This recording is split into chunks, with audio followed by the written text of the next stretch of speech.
सत्यनारायण व्रत कथा प्रारंभ। श्री सत्यनारायण पूजन विधि। व्रत करने वाला पूर्णिमा संक्रांति के दिन सायंकाल को स्नान आदि से निवृत्त होकर पूजा स्थान पर आसन पर बैठकर श्रद्धा पूर्वक श्री गणेश, गौरी, वरुण आदि सब देवताओं का ध्यान करके पूजन करे और संकल्प करे कि मैं सत्यनारायण स्वामी का पूजन तथा कथा श्रवण सदैव करूँगा। पुष्प हाथ में लेकर नारायण का ध्यान करें। यज्ञोपवीत पुष्प, धूप, नैवेद्य आदि से युक्त होकर स्तुति करें। हे भगवान, मैंने श्रद्धा पूर्वक फल, जल आदि सब सामग्री आपके अर्पण की है, इसे स्वीकार कीजिए। मेरा आपको बारंबार नमस्कार है। इसके बाद सत्यनारायण भगवान कथा पढ़ें अथवा श्रवण करें। सत्यनारायण व्रत की कथा। पहला अध्याय।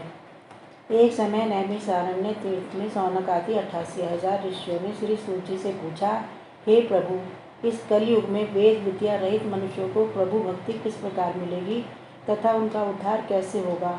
इसलिए हे श्रेष्ठ मुनि, कोई ऐसा तप कहिए जिससे थोड़े समय में पुण्य प्राप्त होवे तथा मनवांछित फल मिले। वह कथा सुनने की हमारी इच्छा है। सर्व शास्त्र ज्ञाता श्री सूत जी बोले कि हे वैष्णव में पूज्य, आप सबने प्राणियों के हित की बात पूछी है।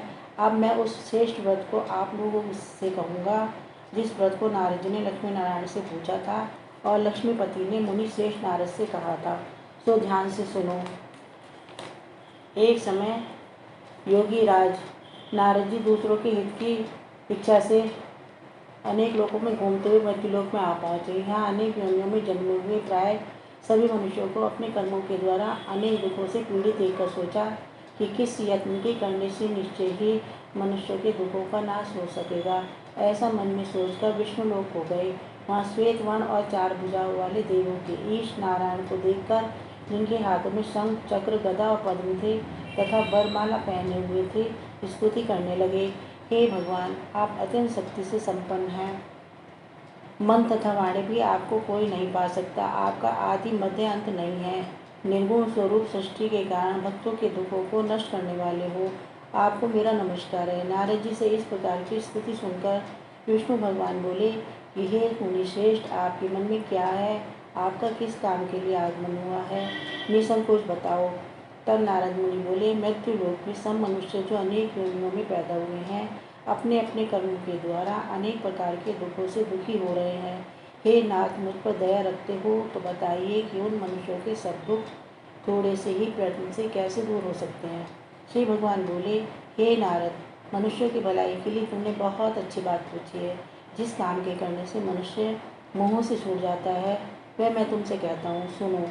बहुत पुण्य देने वाला स्वर्ग तथा मृत्यु लोक दोनों में दुर्लभ एक उत्तम व्रत है। आज मैं प्रेम वश होकर तुमसे कहता हूँ, श्री सत्यनारायण का यह व्रत अच्छी तरह विधि पूर्वक करके मनुष्य तुरंत ही यहाँ सुख भोग कर मरने पर मोक्ष को प्राप्त होता है। श्री भगवान के वचन को सुनकर नारद मुनि बोले कि उस व्रत का फल क्या है और क्या विधान है और किसने ये व्रत किया है और किस दिन ये व्रत करना चाहिए?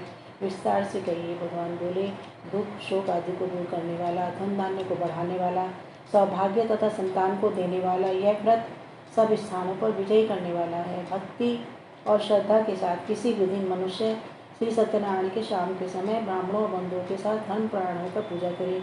भक्ति भाव से नैवेद्य केले का फल, घी, दूध, गेहूँ का चूर्ण, सवाया लेवे। गेहूँ के अभाव में साठी का चूर्ण ले, शक्कर तथा गुड़ लेवे और सब भक्षण योग्य पदार्थ जमा करा के भगवान को अर्पण कर देवे तथा बंधुओं सहित ब्राह्मणों को भोजन करावे। तत्पश्चात स्वयं भोजन करे। नृत्य गीत आदि का आचरण कर सत्यनारायण भगवान का स्मरण करता हुआ समय व्यतीत करे। इस तरह व्रत करने पर मनुष्यों की इच्छा निश्चय पूरी होती है। विशेषकर कली काल में मृत्यु लोक में यही मोक्ष का सरल उपाय है। बोलो श्री सत्यनारायण भगवान की जय। श्रीमन नारायण नारायण नारायण, भजमन नारायण नारायण नारायण, श्रीमन नारायण नारायण नारायण, लक्ष्मीपति नारायण नारायण नारायण। दूसरा अध्याय। सूची बोले, हे ऋषियों, जिसने पहले समय में इस व्रत को किया है उसका इतिहास कहता हूँ। ध्यान से सुनो। सुंदर काशीपुरी नगरी में एक अत्यंत निर्धन ब्राह्मण रहता था। वह भूख और प्यास से बेचैन हुआ नित्य पृथ्वी पर घूमता था। ब्राह्मणों से प्रेम करने वाले भगवान ने ब्राह्मण को दुखी देकर बूढ़े ब्राह्मण का रूप धर के उसके पास जाकर आदर के साथ पूछा कि हे विप्र, नित्य दुखी हुआ पृथ्वी पर क्यों घूमता है? हे श्रेष्ठ ब्राह्मण, यह सब मुझसे कहो, मैं सुनना चाहता हूँ। ब्राह्मण बोला, मैं निर्धन ब्राह्मण हूँ, भिक्षा के लिए पृथ्वी पर फिरता हूँ। हे भगवान, यदि आप इसका उपाय जानते हो तो कृपा कर कहो। वृद्ध ब्राह्मण बोला कि श्री सत्यनारायण भगवान मनवांछित फल देने वाले हैं, इसलिए हे ब्राह्मण, तू उनका पूजन कर, जिसके करने से मनुष्य सब दुखों से मुक्त होता है। ब्राह्मण को व्रत का सारा विधान बतलाकर बूढ़े ब्राह्मण का रूप धारण करने वाले सत्यनारायण भगवान अंतर्धान हो गए। जिस व्रत को वृद्ध ब्राह्मण ने बतलाया था मैं उसको करूँगा, इन्हें यह निश्चय करने पर उसे रात में नींद भी नहीं आई। वह सवेरे उठ सत्यनारायण के व्रत को करने का निश्चय कर भिक्षा के लिए चला। उस दिन उसको भिक्षा में बहुत धन मिला, जिससे बंधु बांधवों के साथ उसने सत्यनारायण का व्रत किया। इसके करने से वह ब्राह्मण सब दुखों से छूटकर अनेक प्रकार की संपत्तियों से युक्त हुआ। उस समय से वह ब्राह्मण हर मास व्रत करने लगा। इस तरह वह सत्यनारायण भगवान के व्रत को जो करेगा वह सब पापों से छूटकर मोक्ष को प्राप्त होगा। आगे जो पृथ्वी पर सत्यनारायण का व्रत करेगा वह मनुष्य सब दुखों से छूट जाएगा। इस तरह नारद जी से नारायण का कहा हुआ यह व्रत मैंने तुमसे कहा। हे विप्रो, मैं अब और क्या कहूँ? ऋषि बोले, हे मुनीश्वर, संसार में इस ब्राह्मण से सुनकर किस किसने इस व्रत को किया, हम वह सब सुनना चाहते हैं, इसके लिए हमारे मन में श्रद्धा है। सूर्य जी बोले, हे मुनियों, जिसने इस व्रत को किया है वह सब सुनो। एक समय ब्राह्मण धन और ऐश्वर्य के अनुसार बंधु बांधवों के साथ व्रत करने को तैयार हुआ। उसी समय एक लकड़ी बेचने वाला बूढ़ा आदमी आया और बाहर लकड़ियों को रखकर ब्राह्मण के मकान में गया। प्यास से दुखी लकड़हारा उनको व्रत करते देखकर ब्राह्मण को नमस्कार कर कहने लगा कि आप ये क्या कर रहे हैं और इसके करने से क्या फल मिलता है, कृपा करके मुझसे कहो। ब्राह्मण ने कहा, सब मनोकामनाओं को पूरा करने वाले सत्यनारायण भगवान का व्रत है, इसकी ही कृपा से मेरे यहाँ धन धान्य आदि की वृद्धि हुई। ब्राह्मण से इस व्रत के बारे में जानकर लकड़हारा बहुत प्रसन्न हुआ। चरणामृत ले और प्रसाद खाने के बाद अपने घर को गया। लकड़हारे ने अपने मन में इस प्रकार का संकल्प किया कि आज ग्राम में लकड़ी बेचने से जो धन मिलेगा उससे सत्यनारायण देव का उत्तम व्रत करूँगा। यह मन में विचार कर वह बूढ़ा आदमी लकड़ी अपने सिर पर रखकर जिस नगर में धनवान लोग रहते थे वह ऐसे सुंदर नगर में गया। उस रोज वहाँ उसे उन लकड़ियों का दाम पहले से चौगुना मिला। तब वह बूढ़ा लकड़हारा दाम ले और अति प्रसन्न होकर पक्के केले की फली, शक्कर, घी, दूध, दही और गेहूँ का चूर्ण इत्यादि सत्यनारायण के भगवान के व्रत की कुल सामग्रियों को लेकर अपने घर को गया। फिर उसने अपने भाइयों को बुलाकर विधि के साथ भगवान जी का पूजन और व्रत किया। उस व्रत के प्रभाव से वह बूढ़ा लकड़हारा धन पुत्र आदि से युक्त हुआ और संसार के समस्त सुख भोग का वैकुंठ को चला गया। बोलो श्री सत्यनारायण भगवान की जय। श्रीमन नारायण नारायण नारायण, श्रीमन नारायण नारायण नारायण, लक्ष्मीपति नारायण नारायण नारायण, श्रीमन नारायण नारायण नारायण। तीसरा अध्याय। सूर्य बोले, हे श्रेष्ठ मुनियों, अब आगे की कथा कहता हूँ, सुनो। पहले समय में उल्का मुख नाम का एक बुद्धिमान राजा था। वह सत्य वक्ता और जितेंद्रिय था। प्रतिदिन देव स्थानों पर जाता तथा गरीबों को धन देकर उनके कष्ट दूर करता था। उसकी पत्नी कमल के समान मुख वाली और सती साध्वी थी। भद्रशिला नदी के तट पर उन दोनों ने श्री सत्यनारायण का व्रत किया। उस समय में वहाँ एक साधु वैश्य आया। उसके पास व्यापार के लिए बहुत सा धन था। वह नाव को किनारे पर ठहराकर राजा के पास आ गया और राजा को व्रत करते देखकर विनय के साथ पूछने लगा, हे राजन, भक्ति युक्त से ये आप क्या कर रहे हैं और मेरी सुनने की इच्छा है, सो आप मुझे ये बताइए। राजा बोला, हे साधु, अपने बांधुओं के साथ पुत्रादि की प्राप्ति के लिए यह महाशक्तिवान सत्यनारायण भगवान का व्रत और पूजन किया जा रहा है। राजा के वचन को सुनकर साधु आदर से बोला, हे राजन, मुझसे इसका सब विधान करो, मैं भी आपकी कथा अनुसार इस व्रत को करूँगा। मेरे भी कोई संतान नहीं है और इससे निश्चय ही होगी। राजा से सब विधान सुनकर व्यापार से निवृत्त होकर वह आनंद के साथ भर गया। साधु ने अपनी स्त्री से संतान देने वाले इस व्रत का समाचार सुनाया और कहा कि जब मेरे संतान होगी तब मैं इस व्रत को करूँगा। साधु ने ऐसे वचन अपनी स्त्री लीलावती से कहे। एक दिन उसकी स्त्री लीलावती पति के साथ आनंदित हो सांसारिक धर्म में प्रवृत्त होकर सत्यनारायण भगवान की कृपा से गर्भवती हो गई तथा 10वें महीने में उसके एक सुंदर कन्या का जन्म हुआ।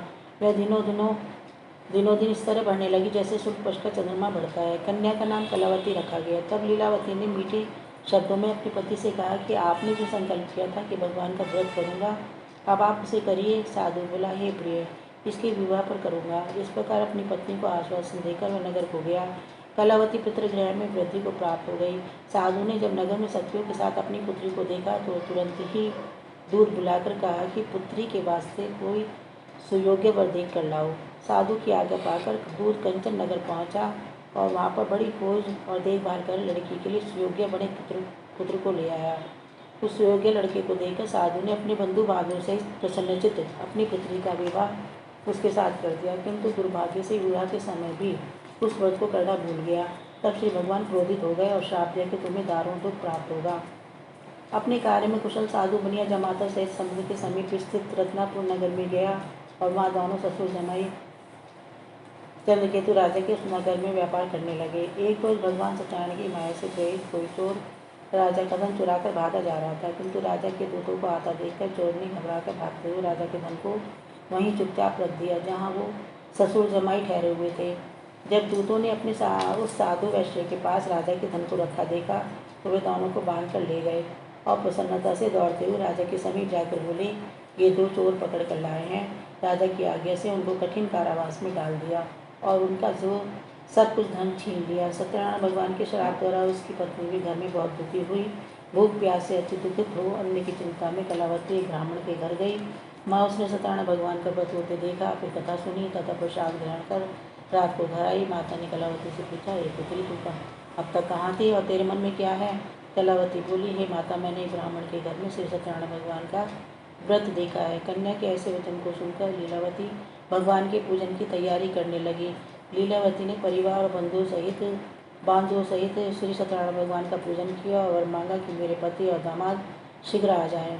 साथ ही प्रार्थना की, हम सबका अपराध क्षमा करो। सत्यनारायण भगवान इस व्रत से संतुष्ट हो गए और राजा चंद्रकेतु को स्वप्न में दर्शन देकर कहा, हे राजन, दोनों वैश्यों को प्रातः ही छोड़ दो और उनका सब धन जो तुमने ग्रहण किया है दे दो, नहीं तो मैं तेरा धन, राज्य, पुत्र आदि सब नष्ट कर दूंगा।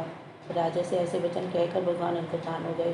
प्रातःकाल राजा चंद्रकेतु ने सभा में अपना स्वप्न सुनाया और फिर दोनों बड़े पुत्रों को कैद से मुक्त कर सभा में बुलाया। दोनों आते राजू को नमस्कार किया। राजा मीठे वचनों से बोला, हे महानुभावों, भावीवश ऐसा कठिन दुख प्राप्त हुआ है, अब तुम्हें कोई भय नहीं है। ऐसा कहकर राजा ने उनको नए नए वस्त्राभूषण पहनाए तथा उनका जितना धन लिया था उससे दुगना धन देकर आदर से विदा किया। दोनों वैश्य अपने घर को चल दिए। बोलो श्री सत्यनारायण भगवान की जय। श्रीमन्नारायण नारायण नारायण, श्रीमन्नारायण नारायण नारायण, लक्ष्मीपति नारायण नारायण नारायण, श्रीमन्नारायण नारायण नारायण।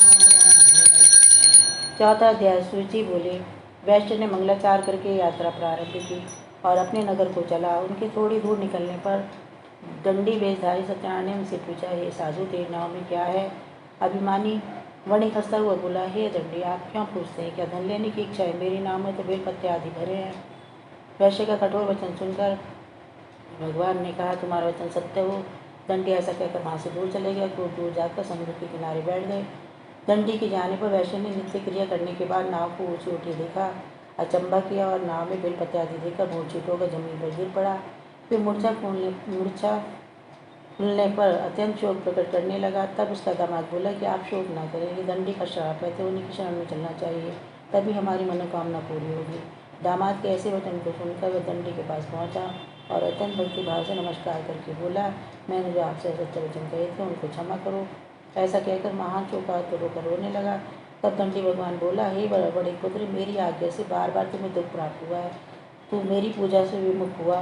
साधु बोला, हे भगवान, आपकी माया से मोहित ब्रह्मा आदि भी आपके रूप को नहीं जानते, तब मैं अज्ञानी कैसे जान सकता हूँ? आप प्रसन्न होइए, मैं सामर्थ्य के अनुसार आपकी पूजा करूँगा, मेरी रक्षा करो। पहले के समान नौका में धन भर दो। उसके भक्तियुक्त वचन को सुनकर भगवान प्रसन्न हो गए। उसकी इच्छा अनुसार वर देकर अंतर्धान हो गए। तब उन्होंने नाव पर आकर देखा कि नाव धन से परिपूर्ण है। फिर वह भगवान श्री सत्यनारायण का पूजन कर साथियों सहित अपने नगर को चला। अब अपने नगर के निकट पहुंचा, तब दूत को घर भेजा। दूत ने साधु के घर जाकर उसकी स्त्री को नमस्कार कर कहा कि साधु अपने दामाद से इस नगर के समीप आ गए हैं। ऐसा वचन सुनकर साधु की स्त्री ने बड़े हर्ष के साथ सत्यदेव का पूजन कर पुत्री से कहा, मैं अपने पति के दर्शन को जाती हूँ, तू कार्य पूर्ण कर शीघ्र ही आ। माता के ऐसे वचन को सुनकर कलावती प्रसाद छोड़कर पति के पास गई। प्रसाद की अवज्ञा के कारण सत्यदेव रुष्ट हो गए। उसके पति को नाव से पानी में डुबो दिया। कलावती अपने पति को न देखकर रोती हुई जमीन पर गिर गई।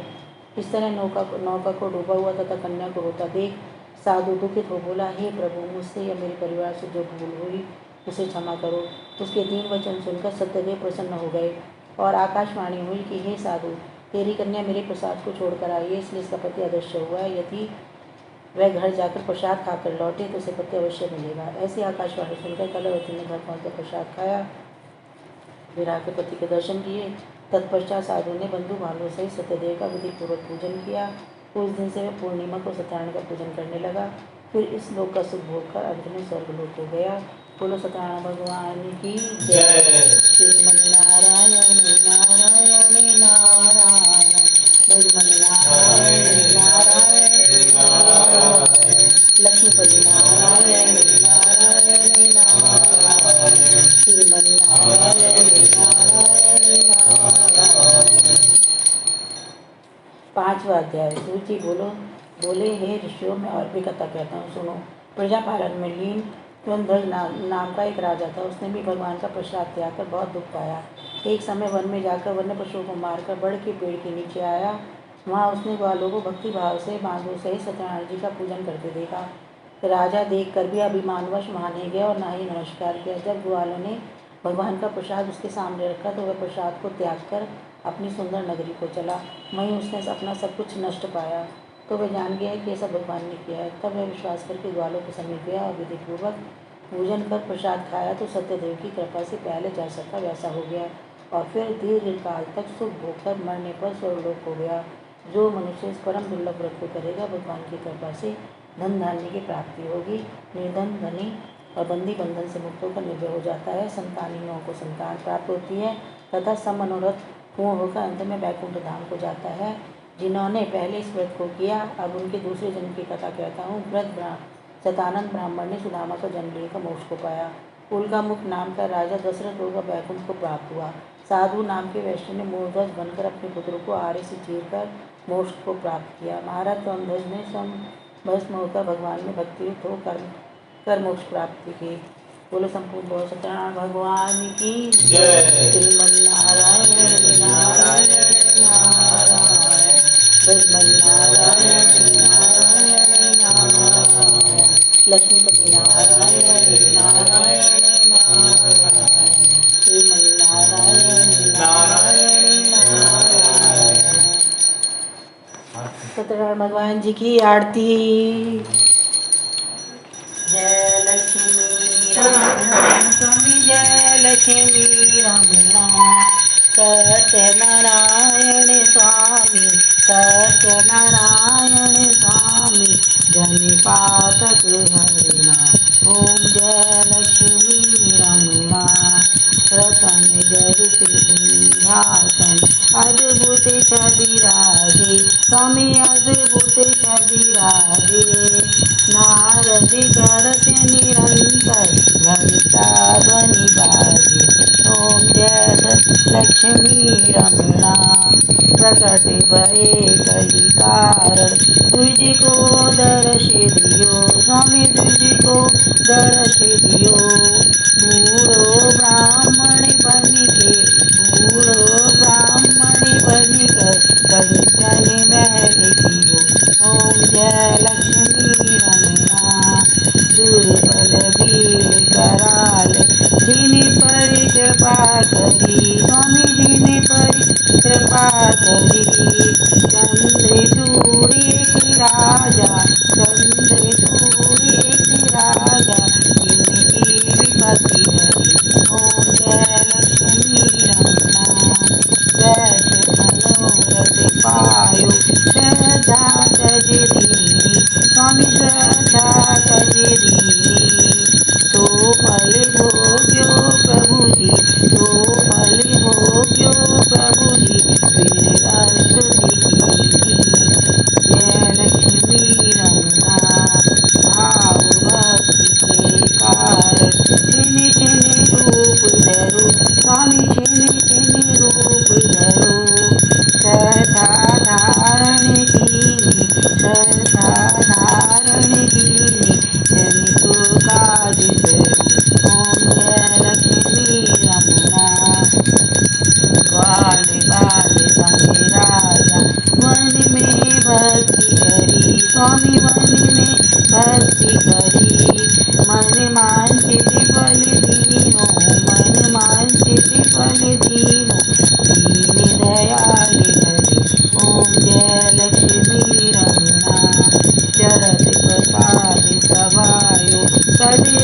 फल मेवा स्वामी कदली फल मेवा धूप दीप तुलसी से धूप दीप तुलसी से राजी सतदेवा ओम जय लक्ष्मी रमणा श्री सतनारायण की आरती जो कोई नर गावे स्वामी प्रेम सहित गावे तन मन सुख संपत्ति तन मन सुख संपत्ति मन मांगे फल पावे ओम जय लक्ष्मी रमणा सदा भगवान की जय।